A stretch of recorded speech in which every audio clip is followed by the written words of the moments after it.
Bonjour. Décidément, le sort des statues dans le monde occidental est vraiment divers.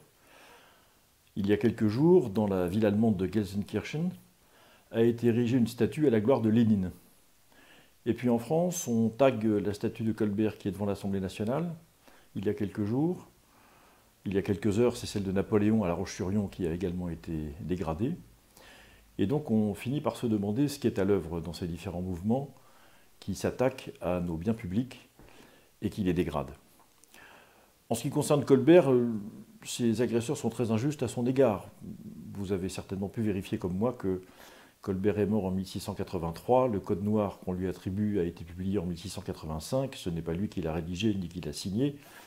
Il porte son nom parce que la commande lui avait été faite, mais il est très probable qu'il n'en soit exactement pas l'auteur.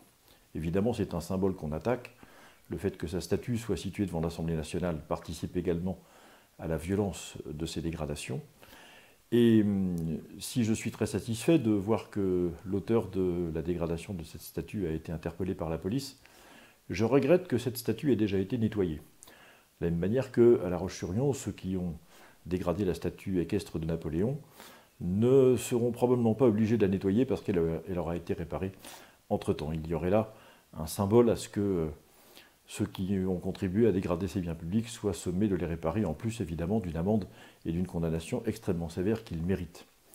Que se passe-t-il avec ces agressions contre nos plaques de rue, notre statuaire et en général notre histoire?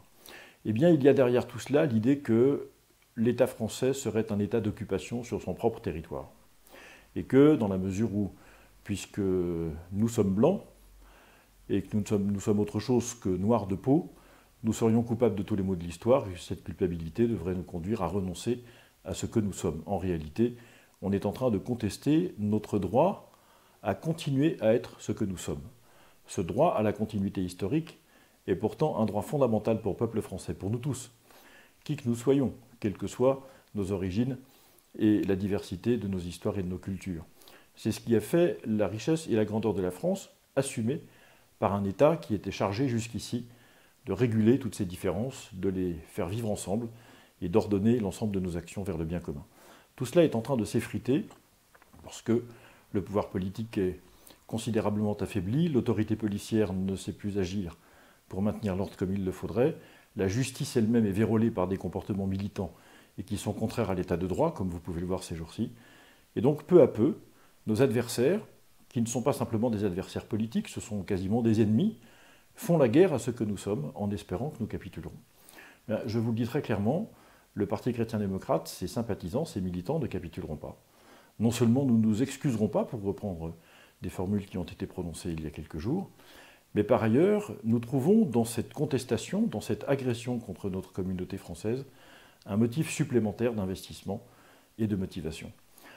Dans quelques mois, nous entrerons dans la phase préparatoire des élections nationales de 2022, puisque l'élection présidentielle occupera sans doute le terrain politique à partir de la rentrée prochaine. Très probablement, cette question de la continuité historique, du droit au peuple français de continuer à être ce qu'il est, sera un élément absolument central des échanges qui viennent. Et avec ce droit à la continuité, le rétablissement de la force de l'État, le rétablissement de la souveraineté du peuple et le droit pour les Français de s'auto-déterminer, y compris quand ils choisissent de demeurer français. Tout cela sont des sujets sur lesquels nous concentrerons une grande part de notre attention. Et je vous invite non seulement à la vigilance et à l'attention à l'information qui nous est donnée, mais également à vous engager à votre tour et avec nous dans ce combat qui est très violent, qui promet d'être difficile, mais dont, je crois, dépend une partie de l'avenir de notre pays. Merci, à vendredi prochain.